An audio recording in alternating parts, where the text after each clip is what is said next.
पंतप्रधान नरेंद्र मोदी यांचा जन्मदिवस 17 सप्टेंबर 2025 ते राष्ट्रपिता महात्मा गांधी यांची जयंती 2 ऑक्टोबर हा कालावधी महसूल विभागाच्या वतीनं सेवा पंधरवडा म्हणून साजरा करण्यात येतोय। या अंतर्गत शुक्रवारी गगनबावडा तालुक्यातील असंडोली इथं विशेष कार्यक्रमाचं आयोजन करण्यात आलं होतं। करवीरच्या प्रांताधिकारी मौसमी चौगुले यांच्या अध्यक्षतेखाली झालेल्या या कार्यक्रमाला सरपंच अर्चना संजय कुंभार, गगनबावड्याचे तहसीलदार गणेश गोरे यांची प्रमुख उपस्थिती होती। यावेळी मोबाईलवरून 7/12 आणि नकाशा डाउनलोड करणाऱ्या QR कोडचं अनावरण करण्यात आलं। यावेळी प्रांताधिकारी चौगुले यांनी पाणंद रस्ते, प्लास्टिक मुक्ती, लक्ष्मी योजना याबाबत मार्गदर्शन केलं। सेवा पंधरवड्याअंतर्गत महसूल प्रशासन अधिक गतिमान करण्याबरोबरच पाणंद रस्ते गाव नकाशावर आणण्यासाठी विशेष प्रयत्न करण्यात येत असल्याचं चौगुले यांनी सांगितलं।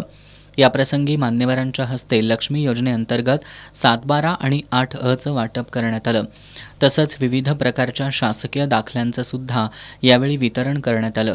कार्यक्रमाला उपसरपंच अनुसया विलास शिंदे, भूमी अभिलेख अधिकारी विनायक वावरे, महसूल अधिकारी विनय बोळके, ग्राम महसूल अधिकारी रियाज रेठरेकर, चंद्रकांत सुतार, धनाजी रावण, भारती शिवाजी पाटील, माजी सरपंच सुनीता राजाराम कांबळे, श्रीधर देसाई, केरबा देसाई यांच्यासह ग्रामपंचायत सदस्य आणि ग्रामस्थ उपस्थित होते।